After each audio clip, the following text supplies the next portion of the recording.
All Voices DSM, you're sitting here with Mike Check. We have the privilege today to be sitting down with my first cousin, Dr. J Ware.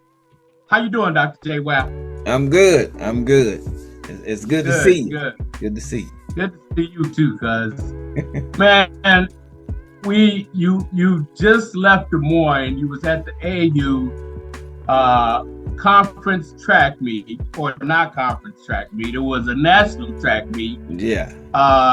And at Drake, and you got a chance to hang out with me for a week. I enjoyed you and your family. What was that experience like for you? Being at the relays, that was a good experience. I mean, I've been coaching for a while, been helping out with the track club. And then, this year my daughter was getting a little bit more involved. She made it to nationals. And it was one of those things where I wanted to make sure she had that experience in terms of being able to be there, to see the sport, to see it on a bigger level, to see her family, because it's family up here that she hadn't met before. So I wanted to make sure it all came together, and then her brother coming up and everybody else up there.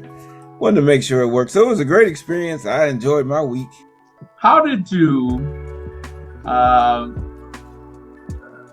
are you Dr. J Ware, I should ask? Why? Oh, okay. So the why part is it's a multi-layered kind of complex situation. Not really complex, but it goes through its iterations. Okay.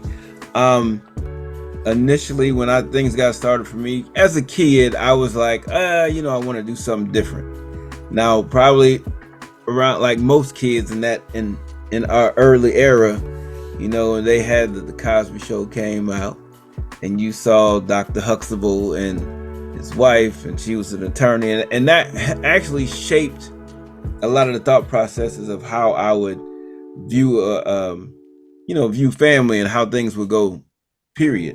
Just like looking at that. I mean, mom and dad both there, so it wasn't like that, but it was just, that's what planted that seed of, I think I might want to be a doctor. So that was what initiated it. And then as time went on, went through, I was playing sports. I was playing football, and the thing with football was, my brother played. When Dwayne played, I got to see Dwayne on TV. It's like, man, Dwayne, that seems cool. Okay. And then I got to high school because we're like 4 years apart. So Dwayne's playing in college. He's at Michigan. I'm in high school. Hold out for 1 second. Since you mentioned your brother, shout out your brother and who your brother is as well. All right. So my brother is Dwayne Ware. He played for the University of Michigan from 92 to, I think, 88 to 93. Yeah, I'm mixing my numbers and his numbers. So 88 to 93. But the thing about Dwayne is, if you've ever watched college football and you watch that, the Desmond Howard Heisman pose, Dwayne is the guy that escorted him down the field. He's the guy standing right behind him. So that's why I mentioned Dwayne. But seeing stuff like that, that was an inspiration in terms of me being a young fella. But what people didn't know is that when I came to the high school, we all went to the same high school, but we all came from a different K through 8 school. So it wasn't like we came up through the ranks with everybody else. It was when we got there as freshmen. Because we had a whole lot of family, we weren't brand new, but in a sense, we were brand new to a lot of the kids at that school. So for me, it got into, I was playing the sport, went through playing football, running track, and the opportunity came for me. It was like, you can do this, you can get a scholarship playing football. And I was like, well, I don't really like football like that, but if it's going to give me the school for free, then I'll do that. And so that was always not a sticking point, but it was always an odd situation for me and for most people around me, because they couldn't understand. They was like, oh, you trying to play ball, but you're not trying to go to the league? I was like, nah, that's not really my thing. I just want to go to school for free. And so in that track, when I got to school, I started out on that medical route. Football is, well, the thing that people don't know about college sports is that they're going to get out of you what they can get out of you. And at that time, they were like, oh, you can't take these classes. You gotta, because you have practice during these times. So, and I'm like, I thought education was first. And then you quickly learn that education is first when it's convenient. But when it's not convenient, education is not exactly first. And so I had to switch around some classes, switch my major. And then it was kind of one of those things where, and part of that was on me too. You know, you get there to college, you start, back then they were dropping the college magazines or the college preview, seasonal preview. You see your name in the magazine, you start going, oh, okay, well, maybe I should rearrange my goal. Maybe the NFL is a thing. Maybe I should be starting to look at that. And then you lax your focus in terms of what you're doing. And so that was one of those things that happened to me, I'll say. And I went through, we did the business thing instead of the medical route. And then I finished that up, graduated. It's really amazing to hear you say the only reason why you play football, but not the only reason, but the reason, your main reason for playing football was to go to school for free. Most young people aren't thinking like that. And that's powerful thinking. Well, and go ahead. No, well, I was gonna say the other part of that is, you know, my dad, Alan. Now, so we had a situation. Now, Van, my older brother. So my dad, I have two older brothers and older sister. So Van went through a situation where he could have had a scholarship, but he chose a different route. And then whatever that route was, you know, then, you know, he ended up paying for Van to go to school. Then Dwayne comes along and he's got a full scholarship. So my dad was like, well, I like this situation. But when I was in eighth, right. Yeah. So, but when I was in 8th grade, my father and I had this conversation. Well, it was the end of my 8th grade year before. My father and I had this conversation, you know, before my freshman year. He said, look, if you plan on going to college, then you got two options. You can get an academic scholarship or you can get an athletic scholarship. And I suggest you put yourself in a position to do both. And that changed the game for me, because it was, I mean, that was right after it was school days had just come out. And, you know, I was like, woo, did you see what was going on there? And that was on the college campus. So, yeah, I was motivated to go to college after watching that. And by the way, for y'all young people that don't know nothing about school days, we're talking about Spike Lee School Days. If you haven't seen it, go check it out. Yeah. Go ahead. I didn't mean to cut you off. No, you good. Because that was like my whole motivation after that. Like, oh yeah, I'm going to college. I'm going to do that thing there, if nothing else. And so, yeah, I mean, I went into my high school freshman year. It was just like, okay, I got to handle this business. Fast forward through the college, that was an up and down career because I wasn't the athlete that is like, oh, I'll do anything you say, coach. I was the athlete that was like, that don't make sense. You questioned his coaching a little bit. Right. And so I would, and because of that, I wasn't a favorite, you know, and it had an impact, but overall, it just, that was a situation that made me stronger. And like, I'm like, okay, I understand why things go down the way they go down. And looking back, I'm not taking back any of that. You know, I take all those experiences that helped build me up to who I am now. And so, you know, in one of those situations, anyway, we finished with football, finished the college career. And then I started working in business. I worked in the corporate world for like 2 months.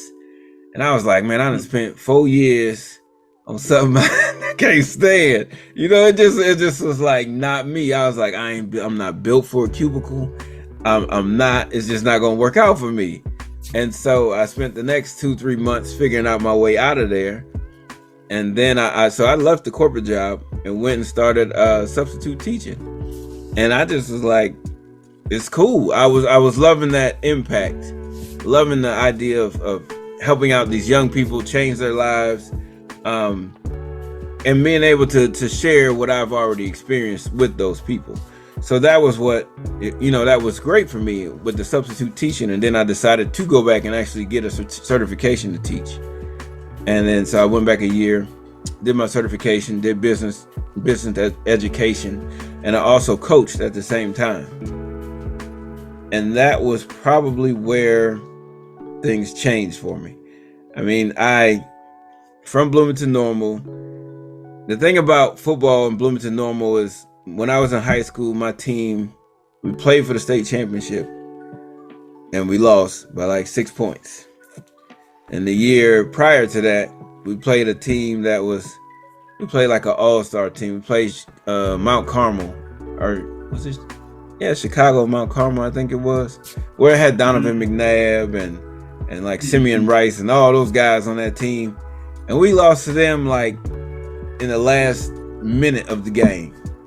And I was just like, man, we were so close to bringing the city a championship. And so part of me when I started teaching and coaching I felt like I owed the city a championship.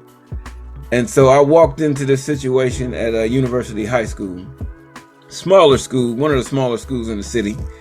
Went in there and we put together a track program that ended up with 3 state trophies in a 5-year period.